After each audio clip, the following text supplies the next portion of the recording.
भगवान ने सही किया है कि तुम्हारे भाग्य अनुसार तुम्हें संतान नहीं दी,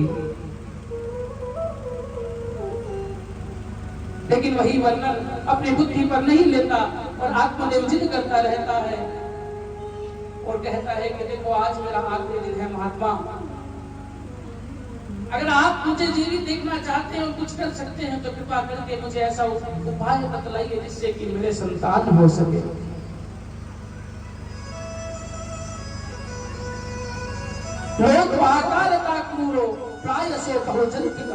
मानव की बुद्धि जो है वो एक कुंडली की तरह ही तो है, क्योंकि यहाँ आत्मदेव की पत्नी कुंडली बिल्कुल नहीं चाहती कि मेरे घर में संतान हो, मैं प्रसव पीड़ा में नहीं जी सकती। और भी औरत ने इतने कारण बताए कि यहाँ कुंडली तो चाहती नहीं है, आत्मदेव जबरदस्ती करते हैं। महात्मा ने बताया कि ऐसा नहीं हो सकता क्योंकि तुम्हारे पुनर्जन्म के जो कर्म है आगे जाने आने वाले 7 जन्मों तक कोई नहीं है तुम्हारे संतान, ऐसा महात्मा कह देते हैं। अब आत्मदेव के ये लगा लीजिए कि ऐसे लगा जैसे जले पर नमक छिड़क दिया। आत्मदेव जी ने कहा कि महात्मा मैंने आपसे फल मांगा है पर आपने तो मुझे खुद ना डरा दिया, विस्मित कर दिया कि ये जीवन ही क्या, मैं तो 7 जन्म तक अपने संतान के योग में कर दूंगा, क्या मुझे संतान नहीं होगी? महात्मा ने कहा कि पुत्र शब्द का अर्थ होता है पुन नाम नरकात कायते सह पुत्र। जो भगवान के चरणों में ले जाता है, जो दुर्गति से बचाता है, वह विवेक ही सत्पुत्र है। इस संसारी पुत्रों से अच्छा वह विवेक को सत्पुत्र मानो जो भगवान के चरणों तक तुम्हें ले जाएगा। वैष्णव इसलिए गले में तुलसी कंठी धारण करते हैं कि ये शरीर भोग के लिए नहीं है, ये शरीर भगवान को अर्पण हो गया है। जिस वस्तु में आप तुलसी पत्र रखते हो वह कृष्णार्पण हो जाता है। जब हम भगवान को तुलसी अर्पण करके भोग लगाते हैं तो कहते हैं श्री कृष्ण अर्पण वस्तु, ये भगवान ये वस्तु आपकी हुई क्योंकि मैंने आपको अति प्रिया ये तुलसी या इस वस्तु पर पधार दी है। शरीर अब भोग के लिए नहीं है। बहुत से लोग गले में तुलसी की कंठी तो धारण करते हैं लेकिन इसका अर्थ नहीं समझते। लेकिन आत्मदेव नहीं मानता, बार बार कहता है कि देखो मुझे भी ज्ञान मत दीजिए, अपना पिंडदान, मेरा पिंडदान कौन करेगा? सब कुछ मुझे अपने आप करना होगा क्या? क्या मैं मृत्यु से पहले अब पिंडदान भी कर दूं? जब आत्मदेव की हालात महात्मा देखते हैं तो महात्मा कहते हैं कि अरे आत्मदेव, ये तो भगवान के खाते में तेरे लिए संतान नहीं है, तेरे कर्मों अनुसार तुम्हें संतान नहीं हो सकती। लेकिन जिस प्रकार से तू पीड़ित है, दुखी है, बार बार एक ही वस्तु मांग रहा है तो ले, ये फल ले जा, ये फल मैं तुम्हें देता हूँ, तुम्हें संतान की प्राप्ति होगी। लेकिन तुम्हारी पत्नी को पूरे 1 वर्ष तक एक समय भोजी होना होगा, व्यवहार के साथ जिएगी, उच्च व्यवहार के साथ जीवन यापन करेगी, तभी तुम्हें पुत्र की प्राप्ति होगी। आत्मदेव प्रसन्न हो जाते हैं। आत्मदेव प्रसन्न हो जाते हैं और जाकर के घर पर अपनी पत्नी को वह फल दे देते हैं। लेकिन कुंडली जब वो फल ले लेती है तो उन्हें चिंता हो जाती है कि भगवान का मिटाया हुआ कभी प्राप्त नहीं हो सकता, लेकिन संत ने अगर कृपा कर दी तो भगवान जो नहीं दे सकते वह भी मिल जाएगा। ये यथा सत्य है, यथा सत्य है। और बहुत से उदाहरण यहाँ करीना में भी होंगे कि बाबा मोरनाथ ने कईयों की झोली ऐसे ही भर दी होगी जहाँ कोई थोड़ा सा भी ये संदेह नहीं होगा, थोड़ी सी भी ये बात नहीं होगी कि हमें ये प्राप्त हो भी सकता है। अनेकों कथाएं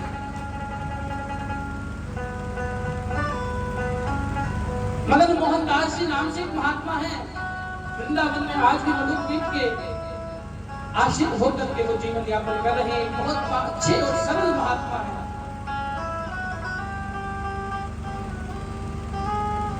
उनके जब पिताजी संन्यास लेने के लिए कहते हैं कि माता मैं संन्यास लेना चाहता हूं बचपन में ही, क्योंकि और कोई था नहीं, केवल माता जी थी, बोले कि मैं संन्यास चाहता हूं। बोले देखो मैंने तुम्हारी बहू के लिए गहने बनवा करके रखे हैं कि जब तुम्हारी शादी होगी मैं ये गहने मेरी बहू को दूंगी। जब मैंने इतनी तैयारी कर रखी है तो तू संन्यास कैसे ले सकता है? बोले नहीं माता, मैं संन्यास लूंगा। और वो संन्यास लेने के लिए जैसे ही जाने लगते हैं तो माता कहती है कि जा तो ले ले संन्यास, और मैं भी अभी इन्हीं गहनों के साथ गंगा में चली जाती हूँ। मैं अपने जीवन का नाश कर देती हूँ, अपने जीवन को समाप्त कर देती हूँ, क्योंकि जब मेरा पुत्र ही मेरी बात नहीं मानता तो मेरा जीवित रहने का फायदा भी क्या है। महाराज जी कहने लगे कि माँ प्रथम गुरु होती है और माँ से कोई जीत नहीं सकता, और आपकी बात शिरोधार्य है माँ। ठीक है माँ, जैसा आप कहेंगे वैसा ही होगा। माता ब्रिजवासी थी। माँ बोली कि बेटा परेशान मत हो, मैं ब्रिजवासी हूँ और मेरी वाणी असत्य नहीं होती, क्योंकि मेरा तो कान्हा भी भक्त है, क्योंकि ब्रिजवासी के भक्त है कान्हा। बोले जा, तुझे 4 पुत्र होंगे और चौथा जो होगा, सबसे छोटा जो होगा वो सन्यासी होगा, और वो ऐसे सन्यासी होगा कि सारी सृष्टि में भगवान के नाम का प्रचार और प्रसार करेगा। तो बताइए कहाँ सन्यास लेने के लिए वो व्यक्ति चले जाते हैं? तो ब्राह्मण देव चले जाते हैं, लेकिन माता के आशीर्वाद अनुसार उन्हें 4 पुत्र प्राप्त होते। ऐसी ही अनेकों कहानियां, ऐसी ही अनेकों कथाएं हैं जहां कुछ प्राप्त ना भी हो तो संतों के आशीर्वाद से प्राप्त हो जाता है। संतन के संग लाग रे तेरी अच्छी बनेगी। अच्छी, अगर आपको लौकिक सुख चाहिए तो भी वो संत प्रदान करेंगे, और पार लौकिक तो वो लेकर के ही जाएंगे, क्योंकि संतों को पता है कि यहाँ गाड़ी छोड़ जाएगी और हमें आगे जाना ही है। और जिन भी आप गुरुदेव का सानिध्य प्राप्त करेंगे वो आगे जाकर के गुरुदेव आपको वहां मिलेंगे, और वो जब आप आगे जाने वाले होंगे तो भगवान से आपका परिचय भी वो कराएंगे कि ये मेरा लाल है, ये मेरा शिष्य है। हर एक धर्म, हर एक कर्म, अधर्म है या धर्म है, वो सब लिखा जा रहा है। तो ऐसे ही जब आत्मदेव ने आकर के अपनी पत्नी को फल दिया तो धुंधली ने अपनी बहन से कहा कि अरे बहन, ये एक फल लेकर के आए हैं जो कि एक महात्मा ने दिया है, और मुझे निसंदेह है, ये यकीन है कि अब मुझे पुत्र होगा अगर मैंने ये फल खा लिया। लेकिन हे मेरी सखी, हे मेरी बहन, तू तो मेरी कम से कम पीड़ा समझ। मैं पुत्र नहीं चाहती, मैं संतान ही नहीं चाहती, मैं प्रसव पीड़ा नहीं चाहती, क्योंकि बहुत कष्ट होता है। अनेकों कारण बताए, अनेकों कारण बताए, तो उसकी बहन ने कहा कि देख बहन, तेरे घर में बहुत सी संपत्ति है, धन है, दौलत है, और मैं एक गरीब हूँ, लेकिन मैं भी गर्भवती हूँ, मैं भी गर्भवती हूँ, और हम एक युक्ति करते हैं कि तू मेरे पति को धन दे देना और हम तुझे अपना बच्चा दे देंगे।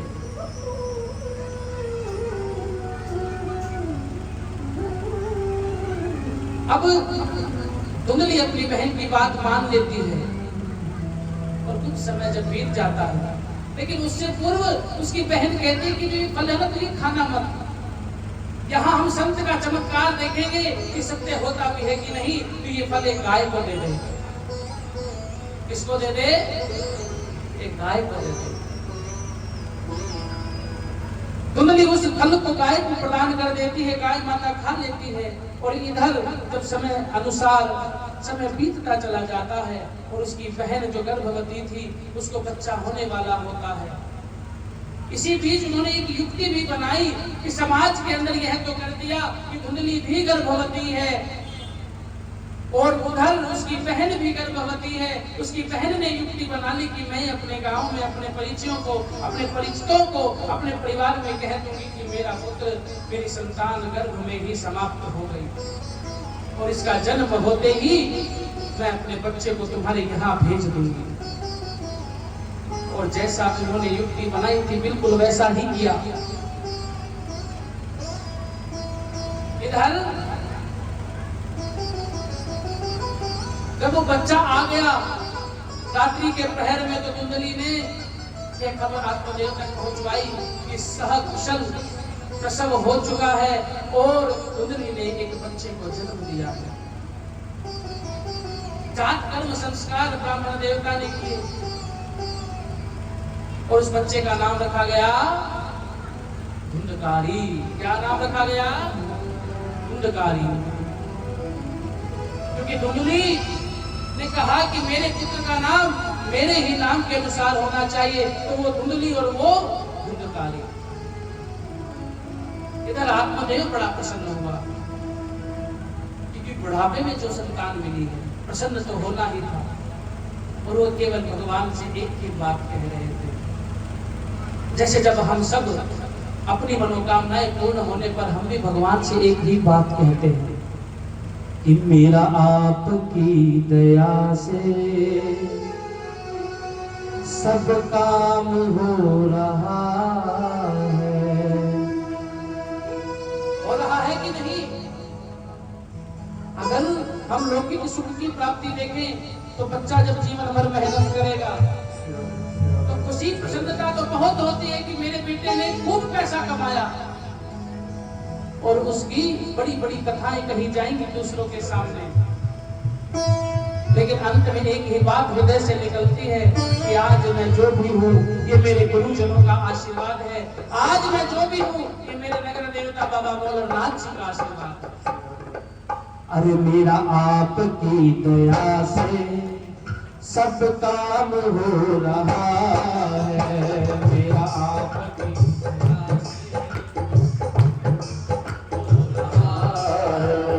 मेरा आपकी दया से सब काम हो रहा है। मेरा आपकी दया से सब काम हो रहा है। ऐसे नहीं, किस किस का काम हो रहा है बताइए? जिसका नहीं हो रहा हो, आज तक भगवान ने कोई काम बनाया ही ना हो तो बेशक हाथ ना उठाए। अगर किया है भगवान ने काम तो इन्हें गाने की आवश्यकता ना हो, मेरे साथ आप स्वयं गाएं।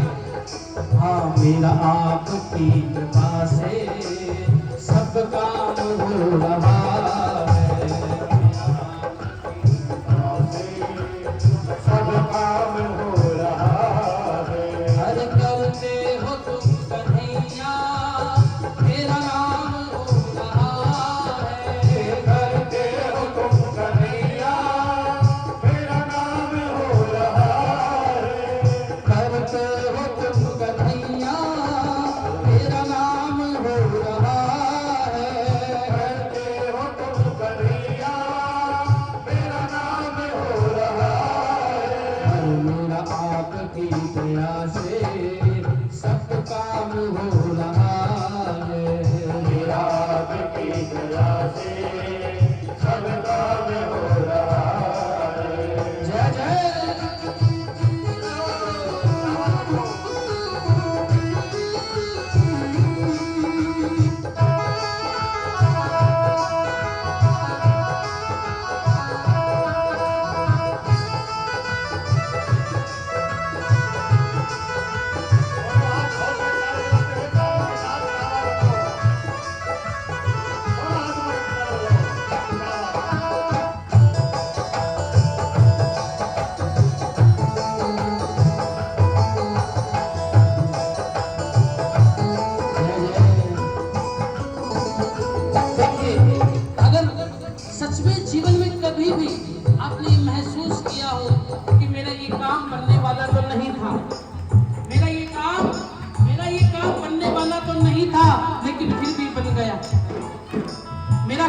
साथी तो नहीं था, बल्कि मेरी टांग खींचने वाले बहुत थे कि नहीं, ये ऐसे नहीं, ऐसे होना चाहिए, मेरा मन कर रहा है कि वैसे होना चाहिए। तो क्या कहेंगे प्रभु से? पतवार के बिना ही मेरी नाव चल रही है, पतवार के बिना ही मेरी नाव चल रही है, पतवार के बिना ही मेरी नाव चल रही है, पतवार के बिना ही मेरी नाव चल रही है। जब भगवान की कृपा से हमें सब कुछ प्राप्त हो जाता है, तो जिन्होंने हमारा साथ नहीं दिया ना, वो हैरान हो जाते हैं कि बिना पतवार के, बिना किसी सहारे के से इसका सारा काम हो गया। हो पतवार के बिना ही मेरी नाव चल रही है, पतवार के बिना ही मेरी नाव चल रही है। हैरान है जमाना, मंजिल भी मिल रही है, हैरान है जमाना, मंजिल भी मिल रही है। गाइए ना। पतवार के बिना ही मेरी नाव चल रही है, पतवार के बिना ही। हैरान है जमाना, मंजिल भी मिल रही है, हैरान है जमाना, करता नहीं मैं कुछ भी, करता नहीं मैं कुछ भी, सब काम हो रहा है, आपकी कृपा से सब काम हो रहा है। आपकी दया से सब काम हो रहा है, आपकी दया से सब काम हो रहा है।